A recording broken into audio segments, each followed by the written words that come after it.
Welcome to the Media Alliance Institute. We are delighted that you're joining us from wherever you are in the world. And I hope you'll take advantage of the comment section on Facebook Live and also on YouTube that will give you an opportunity to, first of all, say hi to us, let us know where you are, and also later with questions or comments that we can share with our guest today in order to really make this the most effective time together.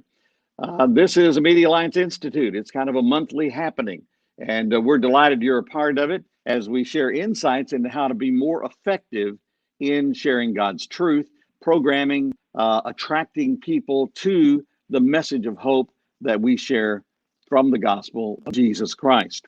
We've had past seminars on powerful radio, trends in social media, streaming strategies for the church, ways to become a better leader, online tools for ministries, and crafting stories to impact lives. And by the way, most of these are available on our Facebook, or rather YouTube channel. And you get there by doing mediaalliance.cc/live. And our session today is going to be recorded, and also we'll have that available at just a little bit after it's over, once we get everything taken care of technically, and that'll be available as well. So you can share those with others who may be on your staff, particularly today, those who are involved in the area of writing.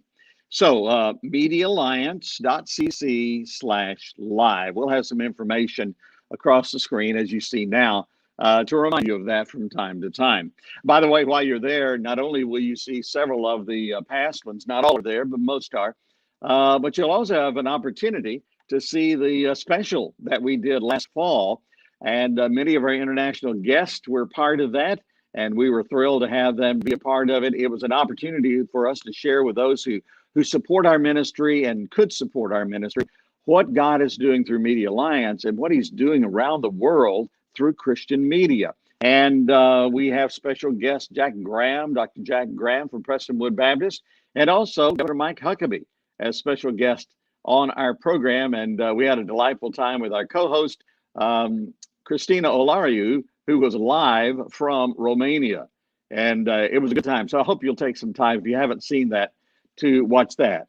So today's a really special day. I am glad to welcome one of my best friends, Roger Kemp. He's president and founder of RK Media, a strategic partner with ministries and other nonprofits for reaching and increasing your audience on radio, television, and digital media. Roger does a great job working with people like James Dobson's Family Talk, Insight for Living with Chuck Swindoll, In the Market with Janet Parshall, Pathway to Victory, Robert Jeffress, just to name a few. He's been on the board of National Religious Broadcasters for many years and has served also on the executive committee of the NRB.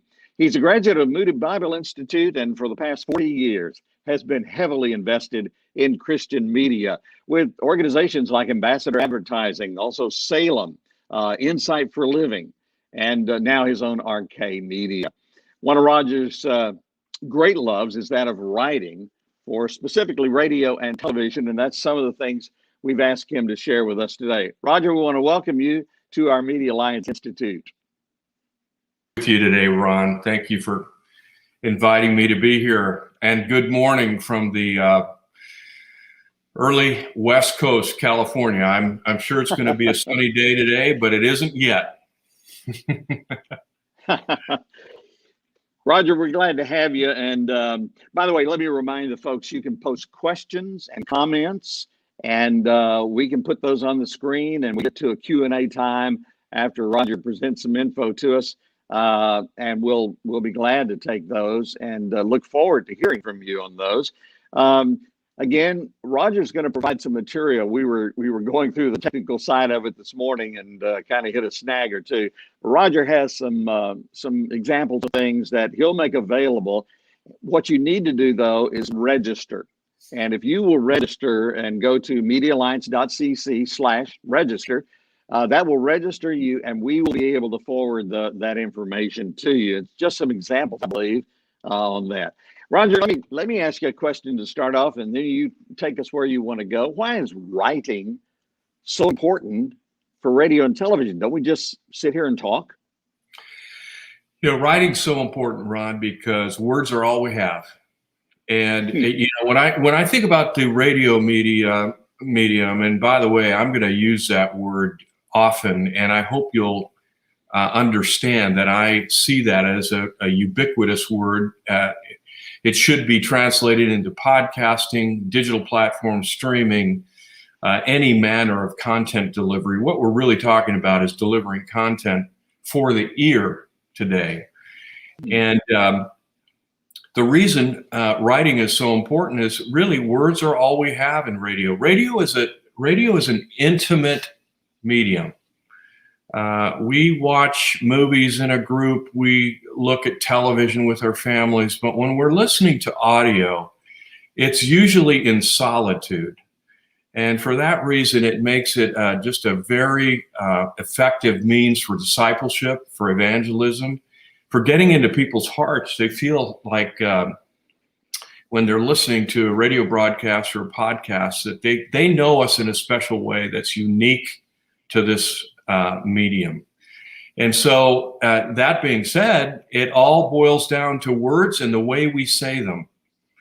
And so in my experience in doing this, and by the way, Ron, I remember when you and I were the young guys, we earned this right there. Yeah, we did through the years. Yeah, but over the 40 years that I've been doing this kind of work, the writing part of preparing for a radio program is often relegated to the lowest person on the totem pole. Mm-hmm. And at RK Media, we sort of turned that a notion upside down and elevated the role of writing to another level. And so, I see already, Ron, that we have people checking in from Belgrade, several listeners in Texas this morning. We've got somebody from Nigeria. That just gives me goosebumps to see that. Isn't that great? Yeah. I can't possibly know how you're coming to this webcast and what kind of role you play. And so I'm going to try not to figure that out when I make my presentation today, because I don't know how these things apply to you. The way I'd rather do this is tell you a little bit about my world and the mechanics of my world, hoping that either you or somebody that works for you will find this really helpful. Because I'm going to get into the weeds a little bit on words and how we craft them before they go to air, and hoping that something that I say, there's some bullet point or something you'll write down that's either going to be really helpful to you or somebody that works for you. And in doing that, I want to elevate the process so that your writers think of themselves not as just copywriters pounding out words on a keyboard in a cubicle somewhere, but really as producers. At RK Media, Ron, as you know, we represent nonprofit ministries. We've got about 15 that we're working with now, and for some reason, we have become one of the largest providers of pre-produced content, faith-based content in America. So there are a couple of us doing this kind of work, but when you amass the number of programs that we're doing, we are one of the largest providers of that kind of content. So our niche is pre-prepared sermons that are reproduced for the medium of radio, which means that we need to put an open on it and a closing on it, and it all needs to make sense. And it's a high volume process. So we have 5 full-time writers who do nothing other than write for announcers and hosts and the principals of the program, and then we have full-time producers that are putting those shows together. So that's kind of the. I'm gonna jump out of the way here and let you carry on with this, and then I may pop back in if I have a question in the middle of it. But other than that, take off. This is fascinating to me. I appreciate you doing this. So I'm out of here for a bit. You got the screen. Okay, thank you, Ron. So just to give you an idea of the kind of context which my comments come from, we're sort of a high volume producer of content. Most of what we're doing are Bible teaching programs or family content or material that is we're able to produce in a preparative context rather than live radio. So sometimes we're producing this content 4 weeks in advance, 5 weeks in advance. Even though that we're doing things at high volume, it's critically important to us that we really care about the words that we use to engage our listeners in a meaningful way. We have one of the most exciting messages, the most exciting message in the world, and we dare not bore our listening audience with the gospel. And so teeing up our speakers and presenting them in a way that's engaging all starts with choosing the right words. And so anyway, that's the framework from which I come. And I'm now just going to give you a couple of bullet points on writing, which if you've been doing writing for some time, it's going to sound, elementary to you at first. If you haven't, I hope some of these initial thoughts will be helpful to you. But remember that when we're writing and we're preparing content for radio, we are not writing material for the masses. Even though it is mass media, radio is consumed one person at a time. And so it's essential that we write from my heart to your heart. And the tense that we use and the words that we choose are spoken from me to you. And so we need to avoid those references to those of you listening today, or trying to use a garden hose approach in which we spray the whole audience with a bunch of words and hope somebody gets wet. Speak from my heart to your heart. Assume that you're having a one-on-one conversation, and you'll find that you're going to hit the target much better when you do that. Now for some very elementary comments. When we're writing copy, our writers are writing copy for a host or for a pastor.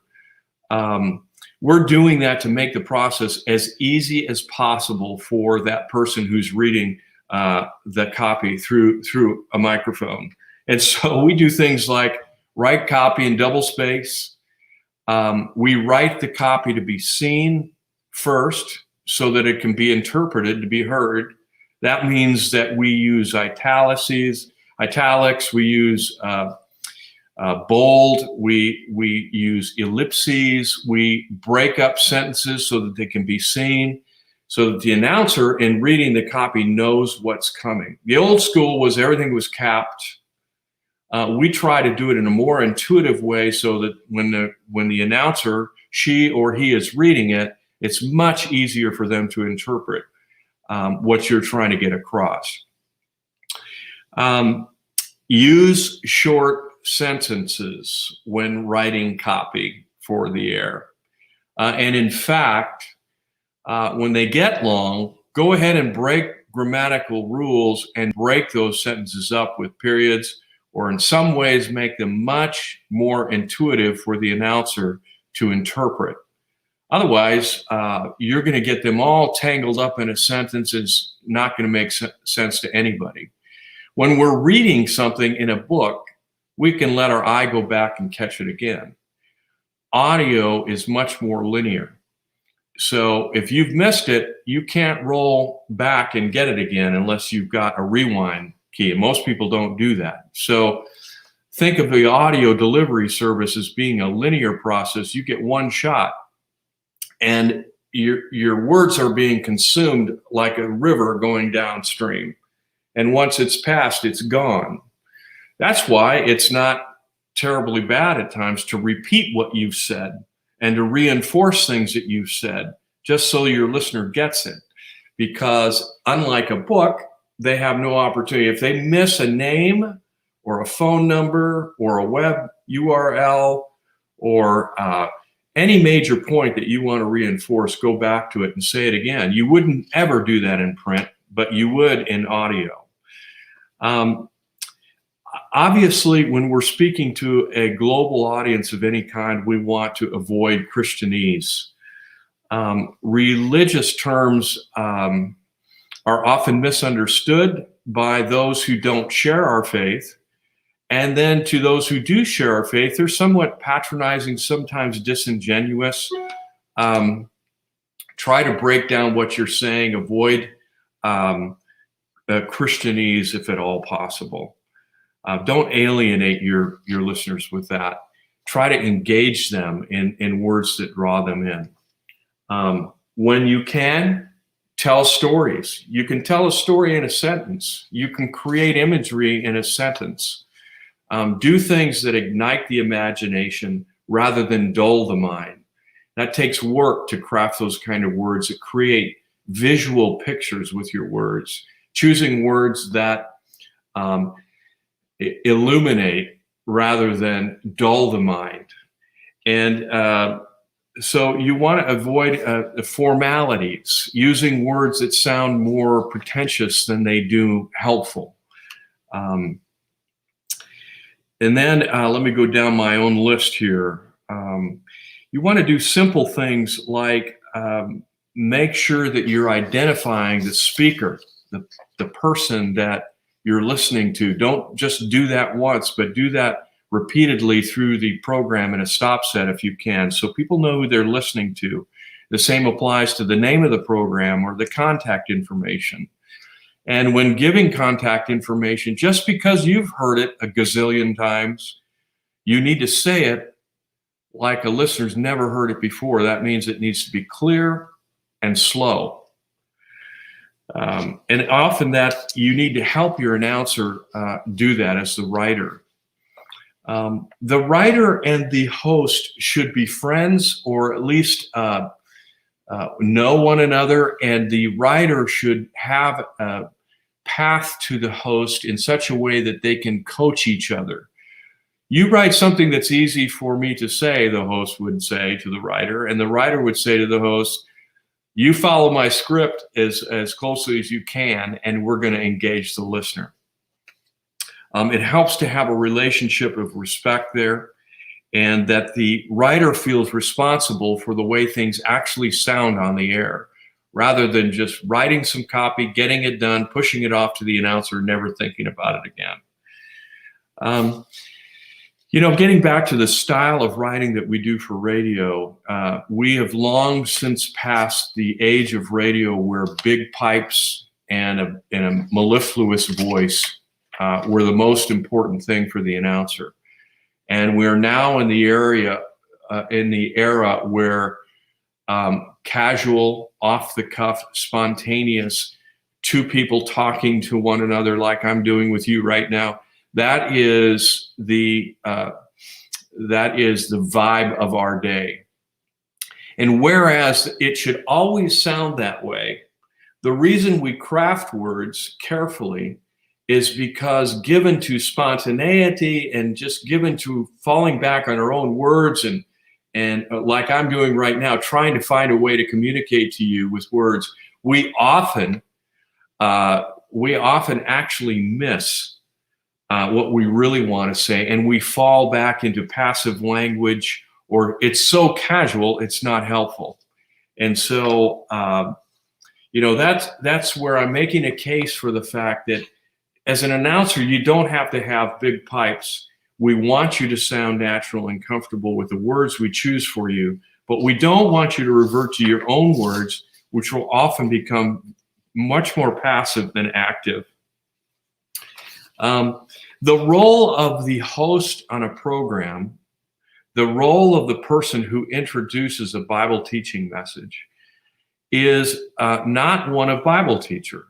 The host is an advocate of the listener, and it should always see themselves as a champion of the person who's going to hear the message that's about to come. So the words are chosen to set up that message and to say, hey, come listen to this with me together. Let's have this experience together.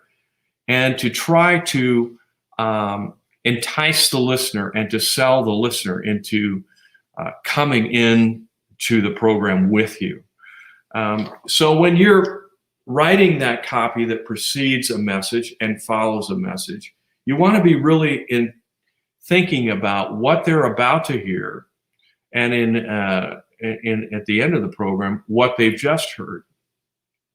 The beginning of the program, you're trying to sell, not just tell what the program's about, but to sell the listener into coming with you to hear what they need to hear. And so there's a little bit of salesmanship at the front of the program to entice people into the topic at hand. And if you don't know what the topic is, you can't do that. So take some time to think about what you're setting up. At the end of the program, you need to be very cognizant that for the last 15 minutes or so, the listener has been engaged in what the speaker has been thinking about. So when you're writing copy for the close of the program, you don't want to just jump into the middle with your own agenda. You need to jump on board with what's been talked about and try to ride that wave with the listener. Match content to content before you start talking about the things that are important to you to get across. Tie it in with what they've been listening to in the program. Remember that a program always has an emotional ebb and flow. If you take a 30-minute program, you could almost draw a line and describe the emotions that go within the program. In the beginning, it's all about excitement of getting people into the content. The middle of the program, if it's a sermon or Bible teaching program, usually starts out with an illustration, teaching, and then application. So the beginning may be a little more storytelling, and the end may be more getting into your heart as a listener. So that the announcer can't just jump in at the end of the program without having any context for what the Bible teacher has been talking about. It needs to be matching emotion for emotion. And it all starts with the writer helping that process come through. Okay, so another ism that you should be intuitive of. Lots of young writers in their copy tend to use questions. And when you pare back the question they're asking, it's usually just an easy ploy as a writer to set up a question and then give it your own answer. The problem is usually those rhetorical questions are questions that nobody is really asking. So I always challenge our writers, when you write a question into your copy, make sure you sit back for a moment, read the question, and ask yourself, would I show up at somebody's door of a friend and point blank ask them a question? Or have I fabricated a question that nobody's asking? If that's the case, then take the question mark out of it and make it a bold statement rather than asking a question nobody's asking. You will lose your listeners by asking weak questions, and you will gain the respect of your listeners by making a bold statement. Now, just with time fleeting a little bit, let me move through a couple more of these points. When you're done writing copy for an announcer, make absolutely certain that you save a few minutes to read your copy out loud. There's a couple reasons you want to do that. One is you will find yourself, for instance, I'm a trained writer, but I am not a trained announcer, as you can tell. I'm always next to the person who has the microphone. I'm rarely the guy who has the microphone. But as such, I need to read my own copy out loud to see if I can get through it. And if, as a writer, I can't read my own copy without stumbling through it, how should I expect an announcer to do the same? So it helps to read copy, find the words that are going to tangle him up and change them. It also helps you find words that rhyme or where you've repeated words. And it also catches you making errors, and it catches long sentences that need to be shorter. Take the time to read it out loud. That is the purpose of your written copy.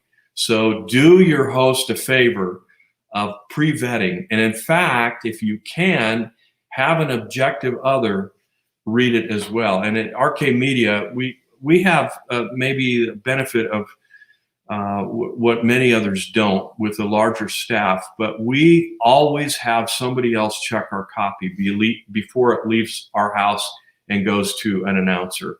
So somebody originates the copy, somebody in-house proofs the copy, but before that happens, somebody always reads that out loud as well. So the copy is really well vetted before it even goes to the announcer to be read on the air. And that's proved to be very helpful practice in catching things before it tangles up the announcer, and it might even confuse the listener. When making calls to action, whenever asking your listener to do something. So now I'm talking about the end of the program where you're saying, we want to invite you to come to our website for A, B, and C resources. That's a call to action. And sometimes our call to action are just really idle requests. There's something like, for more information, or if you would like to learn more about. Those are idle calls to action. What I mean by that is, whenever you ask your listener to do something, assuming, of course, that you're speaking to them every day on a program, be very careful with what you ask them to do, because the third or fourth time you make that same idle request, if it's not a satisfying event for them, they're not going to do it anymore. So when you make a call to action, make sure it's worth their effort. So have that in context when you're trolling for people to come to your website to get something. A good call to action is, we want to help you take your next steps with Jesus. And so in addition to learning through this daily program, we want you here every day, but we know sometimes your best learning is on your own, doing your own study. And we provided resources for you at our website. Let me tell you about a few of them. And let me tell them why they'll help you. Begin to sell those resources, not in superlatives, not because they're great, fantastic, excellent, stirring, life-changing. Those are all superlatives. Describe what the outcome of using your resources will be. And when you make a call to action, make sure it's clear and bold, whether they get it for free or whether it's for sale or if it's for a donation. Make sure you're clear about those transactions. So your call to action, it really illustrates for the listeners what you want them to do. You can see how that whole evocative process is way better than just saying, hey, if you want to learn more, come to our website. And if they do that and they get to your website and it's not intuitive as to what they're to do next, that's the last time they're coming by your website. So there's a lot to learn on the call to action part of writing for audio and the different reasons we call people to do that. But that just gives you some things to hang on to. Let me see. I think I'm running out of points here, and I hope these things are being helpful. It's tough to give this kind of talk when you're not getting immediate feedback. So I hope some of this is being helpful for you. I wanted to show you some script samples, and that was, as Ron alluded to earlier, we had a few technical difficulties. If you're signed up, we're gonna give you a behind-the-scenes look at what we prepare for our announcers. I'm going to give you a week of copy that we have prepared for Chuck Swindoll's ministry, Insight for Living, and a week of copy that we prepared for Dr. Robert Jeffress at First Baptist and Pathway to Victory. These are large documents. They're for this week of broadcast, so it's going to give you an idea of what we do behind the scenes. A listener never sees this document, and I prefer that it not go further than your own hands, because it really is an internal document. It shows you how we prepare what the announcer says before and after the program. In some cases, what we've written for Pastor Jeffress himself. It shows you the complexity of what's prepared in a document that ultimately goes to the announcer to say, and then ultimately goes to the producer who puts the program together with those elements. So I hope it's helpful to you to see the extent of what we do, knowing that when there's a copywriter who's pounding out copy on his Mac desktop in the morning, I always tell them, make sure you have a vision for who you're talking to, because somebody who's hearing your words through somebody's other mouthpiece you have maybe hundreds of thousands, sometimes millions of listeners who are hearing what you say, and they'll never know it's you. It's going through another person's voice box. Choose those words carefully, engage them for the cause of the gospel. Do your best to craft words that are meaningful, and then sit back and see what God's Spirit does. There's nothing that we say or do or market or finesse that has any power apart from the Spirit infusing power in those words.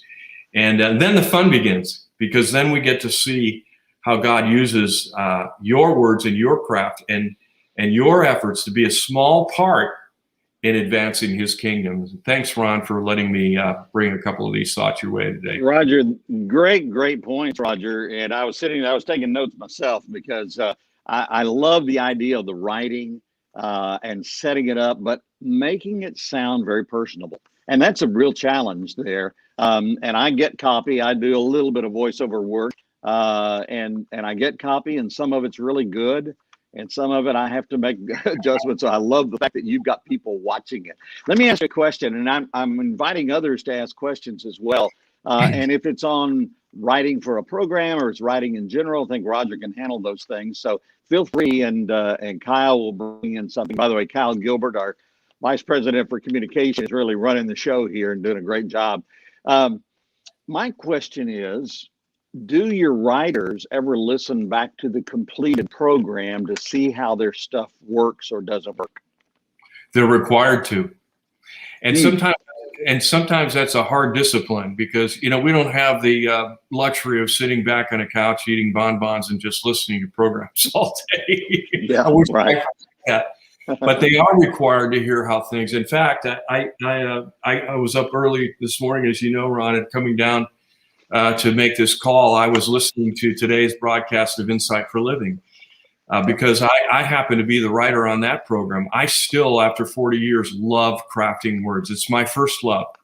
And so even though I'm managing a company now, I insist on being one of the writers on our team. And so I wanted to hear what I wrote for David Spiker 5 weeks ago that went on the air today. I wanted to see how it worked. And I'm still curious, and I still get a little buzz when I hear my words on the radio, not because anybody knows they're my words, but because I had a part in crafting them. And so, yes, we do take responsibility for hearing that, and not only listening to see what it sounds like, Ron, but also tracking the kind of response that comes into the ministry and seeing what product offers and free resources that we give away triggered listener response. Yeah, that's so important in all of that. I've told folks that my 15 years in Christian radio at KCBI, I was on the air every morning, 6 to 9. We taped everything, and there was hardly a day that went by that I did not listen back. And often I tried to listen back in the car, like most people were, to get into their environment and see what worked and what didn't work. And of course, that's different than the writing, but still it's the composition of a program or an element, and hearing it more like other people hear it, not just in a sterile studio like that. And that's not always easy to do, but to me, it was always super valuable. And in fact, when I do some voiceover work, I work hard to listen back over the radio to see how it's coming across, whether it's my delivery or the writing or suggestions on how it works together. But those types of things, I think self-evaluation is extremely important in this business. Yeah, and the other thing I would say, I want to go back to a point that I made, that the writer and the host should have a real fluid relationship, and working with somebody like you is a dream, Ron, because of your experience and your ability to, especially with the experience of live radio. So you know what that quick exchange should sound like, and how hard it is to take the written word and make it sound somewhat spontaneous. Yeah. But it's important for the writer to ask the host, hey, how am I tripping you up? What is it that bugs you and you find yourself changing? What can I make easier for you? Because every writer should accommodate the written word, not to their own liking, but to the liking of the host, to make it easy and sound spontaneous. One of the producers I work with is here local, and so about every I don't know, 4 or 5 months, we try to get together for lunch, so that we can, and not just talk business, though sometimes that comes up, just to get to know each other better, and in the process, learn how we can better communicate both ways. And so it's those things are really important. Now, let me ask you another question, because you kind of alluded to it. Let me see, where am I? Oh, here we go. Um, what you talked about, this writing process and somebody else looking at it and all that, that takes time. And then you talked about something you wrote 5 weeks ago. So you've got a lot of lead time out there. Why take so much time? I mean, I know that's a loaded question, and I'm lobbing it up near the net for you volleyball people. But why take so much time? Well, first of all, because we want to be effective. And, I would say that first. In order to be effective, it needs to be done right. And doing things right takes time. Secondly, I would say that because we're involved in syndicated radio, we're talking to a lot of people. And sometimes, when we're us radio people, we're kind of weird, right? We sit in rooms without windows. We talk into steel microphones to people we can't even see. And yet there's millions out there sometimes.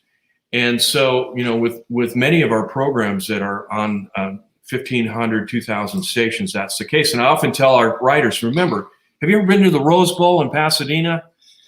And, the Rose Bowl sits 100,000 people.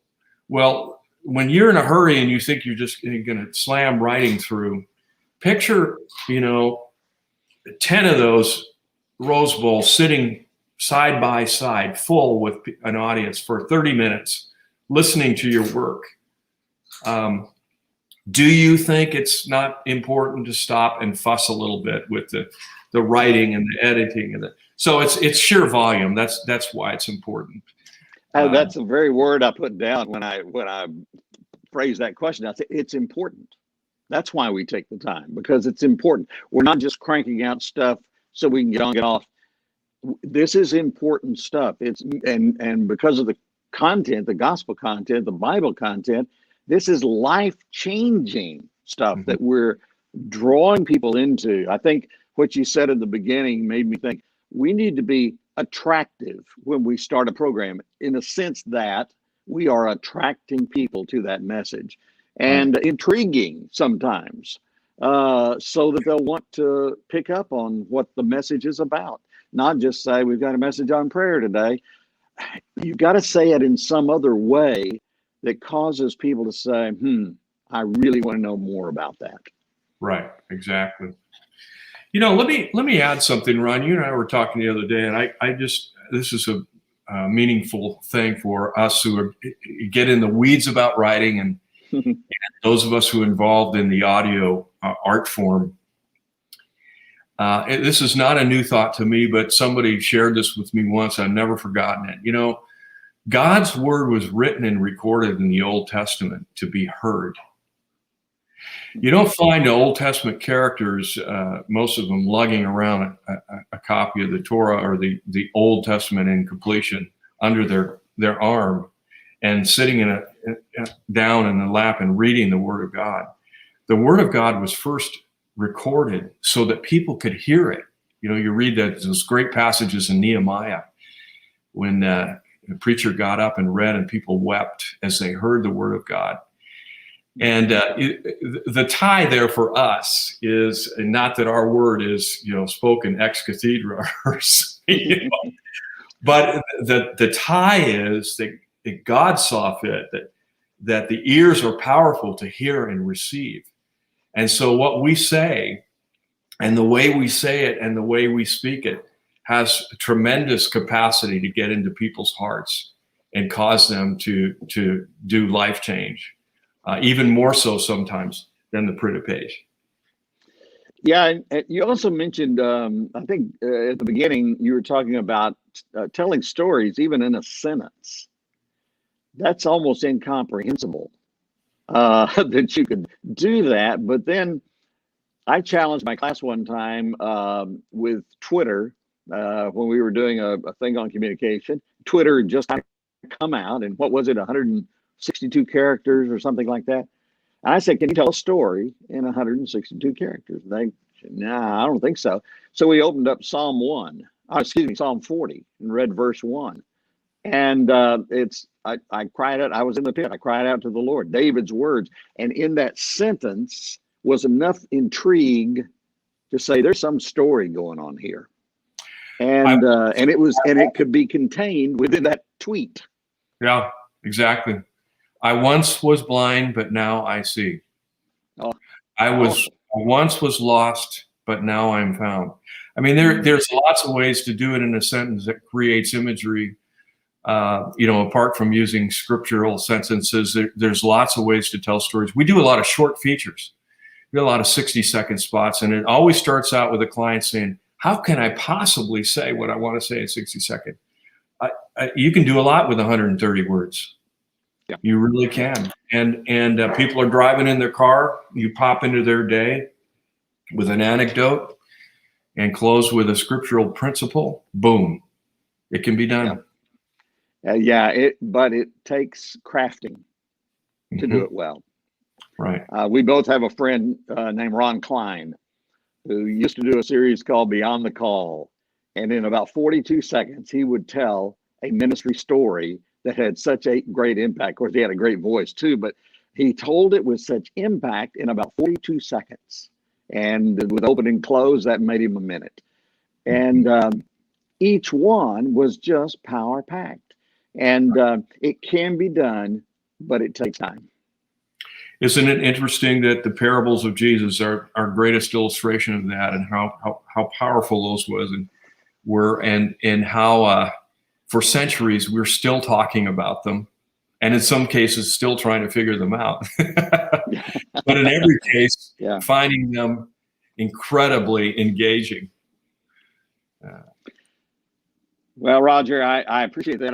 Kyle, I don't know if we got any comments that came in through there. I know we have people who are taking notes and who are from various places around the world. And Roger, you and I have come through the live radio, live television days, or over the air, and I'm still getting used to things like podcast, which people come back and visit later. And I know there will be scores of people who will revisit this video afterwards.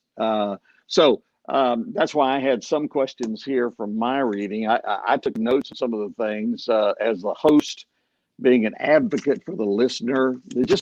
Wow, this is valuable. So if you're getting in on the last of it, be sure and watch this whole thing. And I think you're going to be blessed. And more than that, you're going to be more effective in drawing people to the gospel. It's like you're standing out there on the highways and byways and saying, man, have I got something for you. Come listen with me and see what God has for your heart. And to draw them in, being an advocate for that listener. I love that phrase there. Roger Kemp, you've been a blessing today. Thank you. It's been great to be with you. And my website, by the way, this is not a shameless plug because I'm not selling anything other than wanting to help people. So we have plenty of work, so I'm not looking for more work. But if you want to look at some of our clients and listen to some of our programs, we're at rkmedia.co. And the confusing thing about that is it feels like it should have a COM on the end of it, but it doesn't. It's rkmedia.co. And we'll have that information along with notes and things that we can send out to you. Mine's even worse. It's .cc, at the end of Media Alliance. So sometimes we get so clever, Roger, that people can't remember what we do. But at any rate, thanks for being with us. Roger Kemp, RK Media, and a phenomenal time as we talk about writing for the ear, writing for radio in particular, and writing in a way that is effective and impacts people's lives. So that'll finish us up. We will next month, we'll have another Media Alliance Institute. We're working on that now. We would take your suggestions for what would be important for you. One thing that someone has mentioned was marketing. We do our digital work. We do all these other things. What about marketing these things both from a digital standpoint and in other ways. And so we're going to be looking into that. If you've got some other suggestions or ideas on what would be helpful to you, please, please, please send them to us. And you can send them to me if you like, rharris@mediaalliance.cc, or you can go to our website and send it to info@mediaalliance.cc, either one. Well, my thanks again to Roger Kemp for being with us. My thanks for Kyle Gilbert in helping on the engineering side, and to each of you who've joined us here for the Media Alliance Institute. We'll see you next time.